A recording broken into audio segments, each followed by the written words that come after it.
Diesel गाड़ियां तो कभी भी बैन हो सकती हैं, पेट्रोल प्राइसेस बढ़ते ही जा रहे हैं और ईवीज और हाइब्रिड्स तो मत ही पूछो, बहुत महंगी है। अरे तो गाड़ी ले तो ले कौन सी?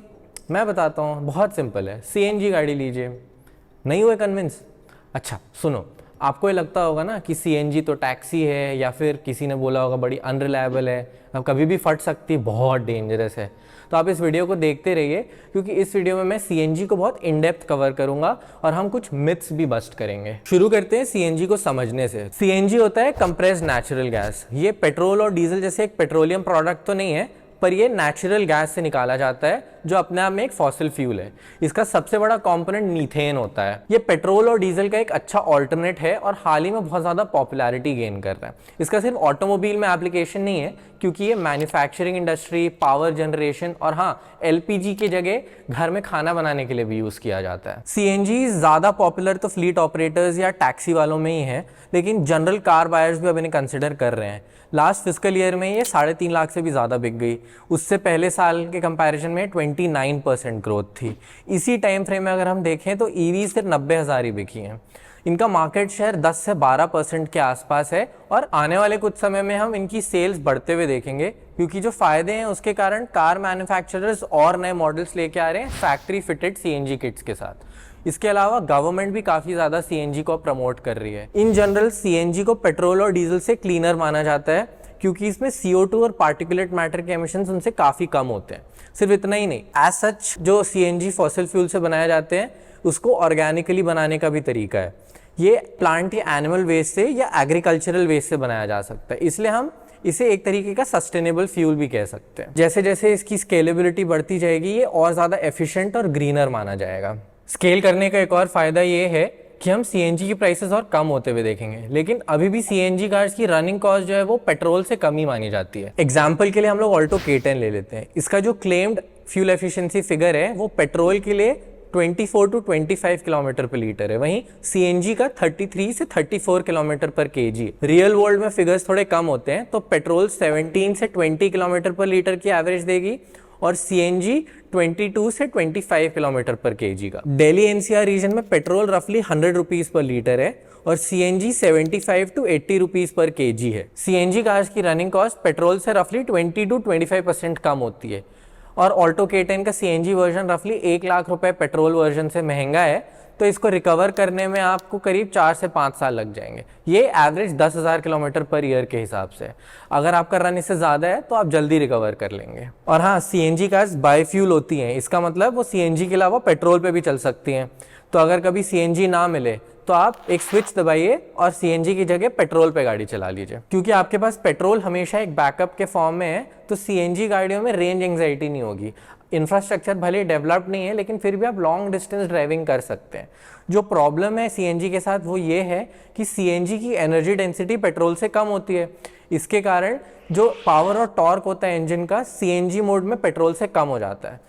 ये सिटीज़ में बहुत ज़्यादा इफेक्ट नहीं करेगा, लेकिन हाईवे ड्राइविंग या हिली एरियाज़ में या जिस कंडीशन में लोड बहुत ज़्यादा है गाड़ी पे, वहाँ पे आपको सीएनजी थोड़ा अंडर पावर्ड फील हो सकता है। लॉन्ग डिस्टेंस ड्राइविंग में आपको बूट स्पेस की भी बहुत रिक्वायरमेंट होती है, जो सीएनजी गाड़ियों की एक और कमी है, क्योंकि पेट्रोल टैंक के अलावा इनमें एक सीएनजी सिलेंडर भी होता है, जिसका वजन भी ज़्यादा होता है और साइज़ भी बड़ा होता है। यह आपके बूट स्पेस को काफ़ी कम कर देता है। हुंडई ने और टाटा ने इसका एक सोल्यूशन निकाला है, जिसमें वो एक सिलेंडर की जगह 2 छोटे सिलेंडर्स यूज़ करते हैं।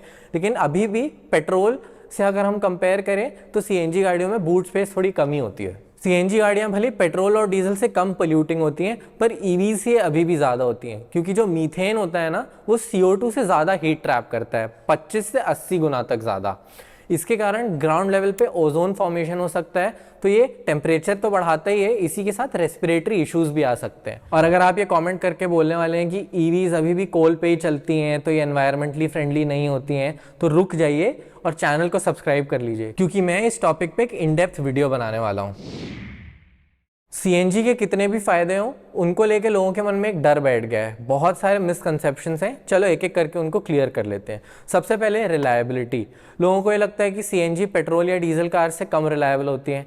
तो अगर आपने फैक्ट्री फिटेड सीएनजी कार ली है तो रिलायबिलिटी पे क्वेश्चन मत कीजिए। सबसे पहली बात तो आपकी गाड़ी वारंटी में कवर होती है, तो कुछ भी इशू आएगा तो वो पेट्रोल या डीजल गाड़ियों जैसे ही सीएनजी भी कवर करेंगे। सीएनजी गाड़ियों का रिसर्च और डेवलपमेंट सीएनजी को ध्यान में रखते हुए किया जाता है। इंजन में और फ्यूल सिस्टम में सब में ढंग से मॉडिफिकेशंस किए जाते हैं ताकि सीएनजी को अच्छे से सपोर्ट कर सके। पर हाँ, जो आफ्टर मार्केट सीएनजी किट्स हैं उनकी रिलायबिलिटी पे आप ज़रूर क्वेश्चन कर सकते हैं। हो सकता है कि वो सर्टिफाइड और टेस्टेड ना हो ढंग से, और ये भी हो सकता है कि वो ढंग से फिट भी ना हुए हों। मेंटेनेंस के मामले में भी सीएनजी कार्स पेट्रोल और डीजल से बहुत अलग नहीं होती हैं। बस एडिशन ये होता है कि हर 2-3 सालों में जो सीएनजी सिलेंडर होता है उसे क्रैक्स और लीक्स के लिए टेस्ट किया जाता है और उसे रीसर्टिफाई किया जाता है। इसी के साथ सीएनजी के सेफ्टी वाले एस्पेक्ट को भी कवर कर लेते हैं। तो ये मिसकंसेप्शन है कि सीएनजी कार्स में आग ज़्यादा लगती है या एक्सप्लोजन ज़्यादा होते हैं, क्योंकि पहली बात तो ऐसा कोई डेटा नहीं है जो इन सारे क्लेम्स को वेरीफाई कर सके। फिर इसके अलावा सीएनजी का ऑटो इग्निशन टेम्परेचर होता है 540 डिग्री सेल्सियस, वहीं पेट्रोल का 250 से 400 डिग्री सेल्सियस के बीच में होता है। तो इसका मतलब ये है कि सीएनजी के खुद से आग लगने के चांसेस पेट्रोल से तो कम ही है। मैं फिर से ये बता दूं कि फैक्ट्री फिटेड सीएनजी कार्स पूरा सेफ्टी को ध्यान में रखते हुए बनाई जाती हैं। इनके फ्यूल सिस्टम और इलेक्ट्रिकल सिस्टम्स सीएनजी और पेट्रोल दोनों के लिए सेफ होते हैं। किसी भी फ्यूल की तरह आपको सीएनजी के साथ भी थोड़े से प्रिकॉशंस लेने चाहिए। तो आपको हीट या इलेक्ट्रिकल सोर्सेज के बहुत ज़्यादा पास इनको नहीं लेके जाना चाहिए।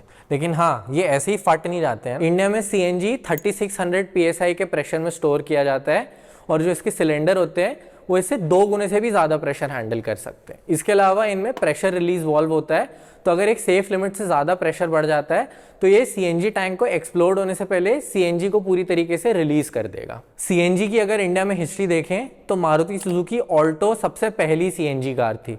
ये दिल्ली वाले एरिया में बस मिलती थी, लेकिन 2010 से 2024 में बहुत सारे चेंजेस आ गए। अब सीएनजी का नेटवर्क जो है वो सभी मेट्रो सिटीज़ और बहुत सारी मेजर सिटीज़ तक स्प्रेड हो गया है। मारुति सुजुकी, टाटा और हुंडई ने मिला के 23 अलग अलग सीएनजी मॉडल्स लॉन्च कर दिए हैं। गवर्नमेंट के भी सीएनजी को लेके काफ़ी अच्छे प्लान्स हैं। ये टारगेट किया जा रहा है कि 2030 तक इंडिया में करीब 10,000 सीएनजी पंप्स होंगे। सिर्फ इतना ही नहीं, क्योंकि सीएनजी ऑर्गेनिक तरीके से भी बनाया जा सकता है, तो पेट्रोलियम प्रोडक्ट्स को जो हम इंपोर्ट करते हैं ये भी कम हो जाएगा। ये ओवरऑल इकोनॉमी पे एक अच्छा इम्पैक्ट क्रिएट करेगा और लोकली लोगों को काफ़ी ज़्यादा एम्प्लॉयमेंट भी देगा। आज के लिए बस इतना ही है, लेकिन अगर आपको सीएनजी से रिलेटेड कोई भी क्वेश्चन है या अगर आपको अभी भी बहुत डाउट है कि आपको सीएनजी लेनी चाहिए कि नहीं, तो आप कमेंट करके बताइए और मैं आपके इन सवालों का जवाब दूंगा। और अगली वीडियो तक के लिए नमस्ते और बाय बाय।